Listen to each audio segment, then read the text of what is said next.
というわけで今回の動画は1年ぶりの登場ドリミルということでやっていきたいと思います。ドリミルといえばですね、1年前にやりましたが、高速高角度ランピングヘリカル穴開け加工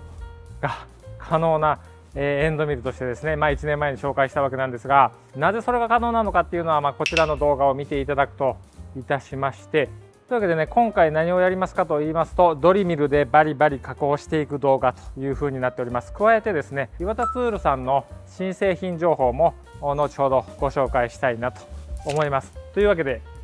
こちら結構大きめ分厚めのアルミの材料を岩田ツールさんよりご提供いただいておりますので、こちらを使ってドリミルのパフォーマンス加工をやっていきたいと思います。ヘリカル穴開け専用のドリミルなんですけれども、半割れの状態でランピング角度15度の高速穴開け加工を半割れの状態でねやっていきたいと思います。その後に無垢の状態で穴開け加工やっていきたいと思います。はい、ではねやっていきたいと思います。はい、こういうことなんですよ。こういうことなんです。はい、もう一回半割れいきますけれども、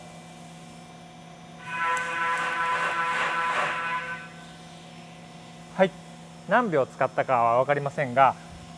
一瞬で、穴が開いたなという感じなんですけれども、切り子の排出が有利な半割れの状態でございますので、今からね無垢の状態のところにこの速度のまま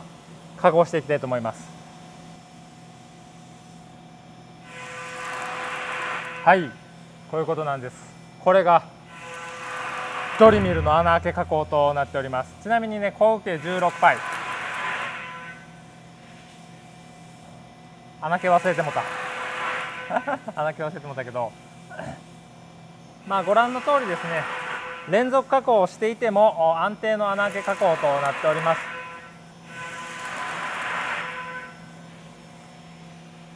はい、穴開け加工が終わりましたが、穴を開けていく時にですね、切削音は異常はないんですけれども、切り子の排出が非常に多いために、なかなかね擦れる音っていうのがねしているかなと思います。動画でねどの程度伝わるかはわからないですが、そんな感じでございます。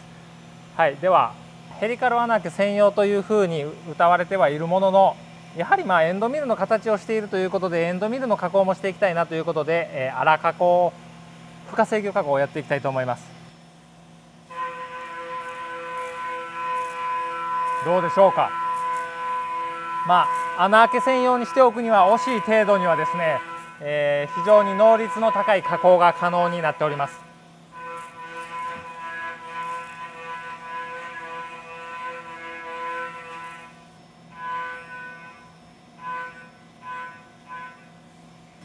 見やすさを優先いたしましてですね、センタースルーのみでやっておりますが、クーラントの排出方向から鑑みまして、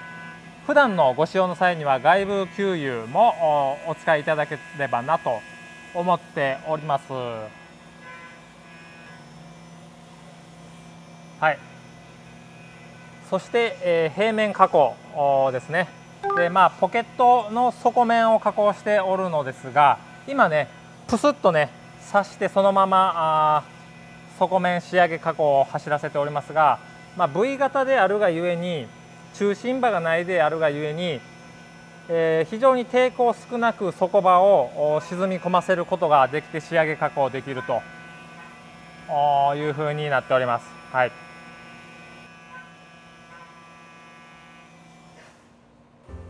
はい、というわけでご覧のような感じで削り込みました。はい、随分遠慮した加工しろやなというところなんですけれども、2工程目で、バリバリ削っていきたいと思います。私も1年ぶりということでドリミルリハビリとなっております。はい、というわけで段取りして加工していきたいと思います。久々かつ前使ったドリミルとちょっと波長が違うということで、リハビリがてら一つ試してみたいなというところでやっていきたいと思います。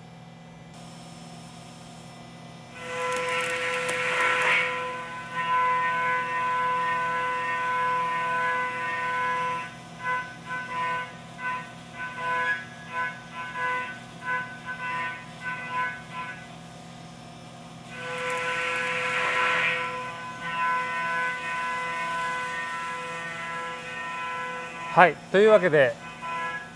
45ミリのポケットを2回に分けて粗加工しました。はい、ご覧の通りポケット加工を行いました。48ミリの波長があるんですよ。そしてポケット深さ45ミリなんですよ。そのポケット深さ45ミリのところを2回に分けて加工したんですけれども、どうだろうね、波長あるんですよというところで、一発でね加工してみたいなというところでちょっとテストしてみたいと思います。45ミリのポケットを2回に分けて加工しましたが、今回1回で、ね、やっていきたいと思います。ダメそうならと思いますけれども、48ミリ一応波長があるということで45ミリね切り込んで負荷制御をやっていきたいと思います。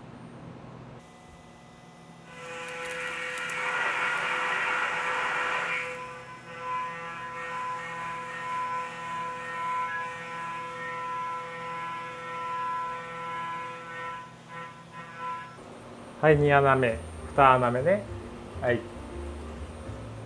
どうどう言うて1波あたりの切り込みが長いなっていう感じの切り子が出ておりますが、なかなかいい感じじゃないでしょうか。ちなみに AP45 ミリ AE2 ミリでしたと、安定領域ではなかったでしょうか。結構余裕があったように思います。なるほどね。もうちょい条件上げてみましょうか。2ミリから3ミリに変更いたしまして、残り加工していきたいなと思います。先ほどのね状況から見て切り子が厳しくなるであろうということで、ちょっと見づらいかとは思いますが M8 も追加してやっていきたいと思います。はい、ではやっていきましょうか。はい、 M08 で切り子を周辺から飛ばす。切り子の量がね増えますので AP45 ミリ AE3 ミリですので、やはりちょっと除去は力強くやっていきたいと。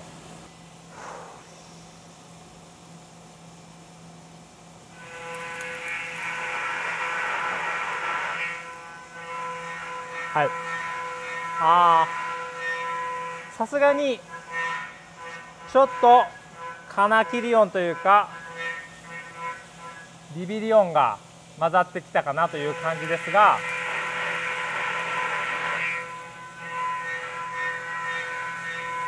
はい、どうでしょうか皆様。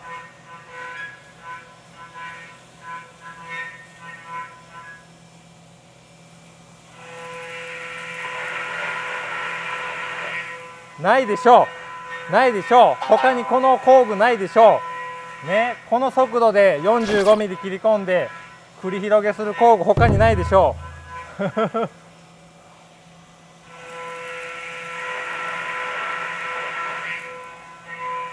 はい、若干金切り音が AE2 ミリの時よりも今回3ミリ聞こえますが、もうちょい手加減すればよかったかなとは思いますが、この沈降速度、そしてこの繰り広げ力、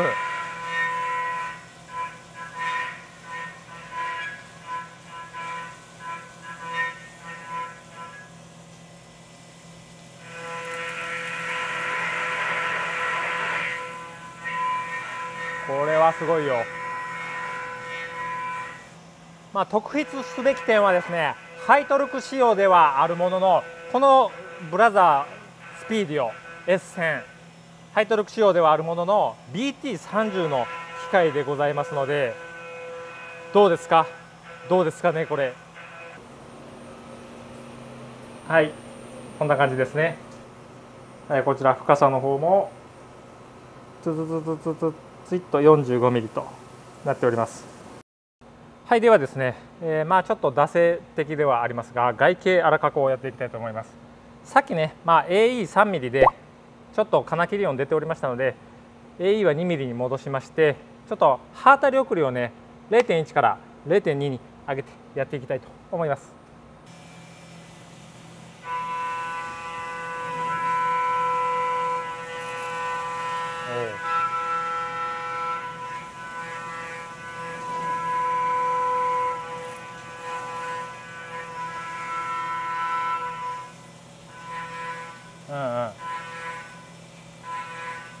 AE2 ミリの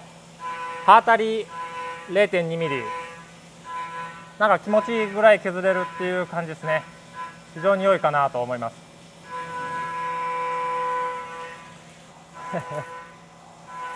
ここの窓にね切り子がビシャーっときてますけどね。まあ若干コーナーでビビっているような感じはあるものの、まあ、許容範囲かなという感じでしょうか。まあこれはパスの出し方もあるかな。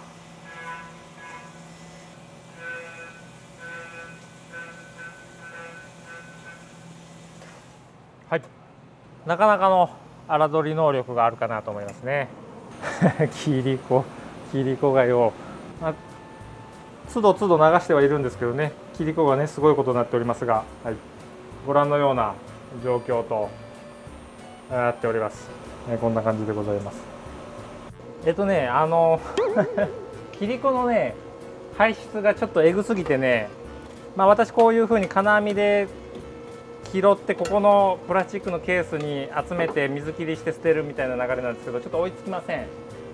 せん。というのもね、比較的ふかふかしているから、はい、かさばる、そういうところはある。ヘリカル穴開けだとこういう切り子ではないので、まあ、もうちょっと圧縮はできるんですけど、穴開けに特化すればね16体でもね。仕上げ加工やっていきたいと思います。外部給油もね入れました。はい、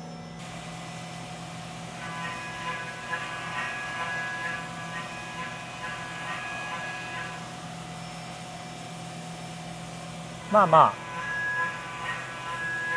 比較的普通に仕上げれるかなといった感じですね。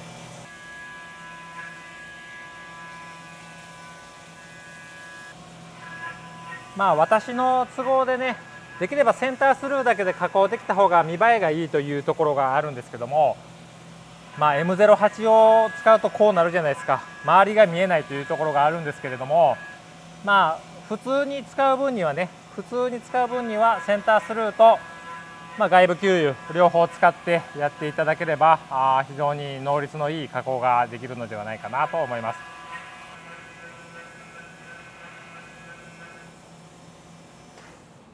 はい、加工完了と。はい、ご覧のような感じでできております。はい、結構な削り代でしたね。はい、では面取り加工をやっていきたいと思います。ご覧のような感じで面取りをしておりますと、まあ、4パイで、まあ、これ48ミリほど突き出しているんですが、さすがにビビりやすいということで、まあ、条件は抑えつつやった方がいいかなと思います。はい、ここ深っ、はい、はい、当たりません。当たりません。まあありますよね。当たらないと分かっててもついつい止めてしまう、そういうのはありますよね。はい、大丈夫です。この突き出しをね加工しております。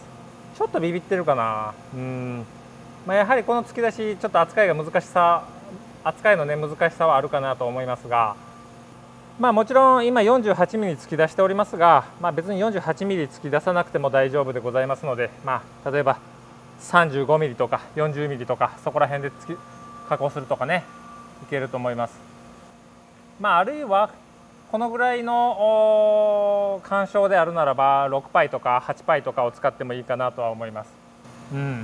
まあ切削速度を落とせばいいような気はしますけど、まあ、現時点で40まで落としているので、はい、それなりに落としてはいますけれども、ここからさらに深くね面取りしていきたいと思います。深くというのはその場所が深いっていう意味ね。こういうことです。はい、一応シミュレーションはCAMのシミュレーションを見ておりますのでぶつからないはずなんですけれども、こういうことです。はい、何が言いたいのかっていうと、まあホルダーも大事やでっていうことですね。こちら NT ツールさんのスリムハイドロチャックブラスターとなっております。このスリムなホルダーとの組み合わせでより深いところもね面取りできるよというところでございます。はい、こういうところですね。まあなかなかね普通の三軸でこういう、まあこれはスリムハイドロですけどまあ焼き場目とか使わないですよね。使わないと思うんですが、面取りツールとかね、ドリルツールとかに使うとね、結構便利ですよというところでございます。はい。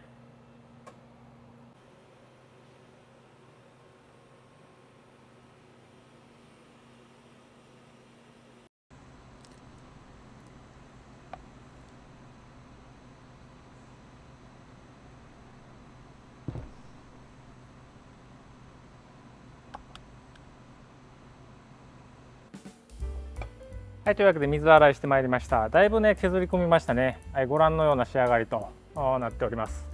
はい、だいぶね削り込みましたでしょう。こういうところとかね、何気に1段2段のポケット加工になっております。はい、1工程目で削ったのはこちら。非常にね収束が高いところで削っているということもあって、光沢の出やすい底場となっております。はい、側面こんな感じでございます。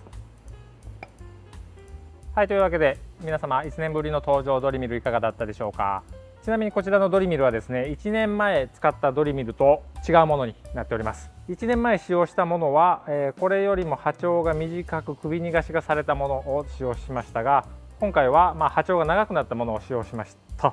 はい、使ってみた感想としましてはですね、岩田ツールさんは穴あけ特化というところで、設計しているということで、センタースルーが本当にセンタースルーなんですよね。側波からクーラントが出ていないということで、ぜひねセンタースルーだけではなくて外部給油も使ってご使用いただければなと思います。そして掘り込んでいく最中に結構派手な音しておりましたが、これね、切削音ではなくて切りくずの排出音なんですけど、尋常じゃない量の切り子が排出されるので擦れるんですよね。穴と工具に擦れるので尋常じゃない擦れ音がするんですけれども、前作からですね私これ使っていて感じるところとしては、なんかね結構怖く感じるんですけど、音に慣れてしまいさえすれば現実的な不具合は今のところ起きておりません。ただセンタースルーの排出の補助があったりとかがあるので、さすがにね 45mm の深さを外部給油のみで掘り込むのは多分無理だと思うんですけど、センタースルーがあれば非常に活用がされるエンドミルだと思います。ヘリカル穴あけって条件設定ってそれなりに難しさがあるというか、普通のね外形送りの刃当たり送りで計算すると穴あけの場合はですねちょっと内回りするので、設定した条件よりもかなり速い速度で送ってしまうんですよね。なんでちょっと加減しないといけないというところなんですが、ホームページでね計算できるようにそういうツールを開発中とのことなので、それも楽しみに待ちたいなと思います。あと裏話的な話なんですけども、ランピング角度15度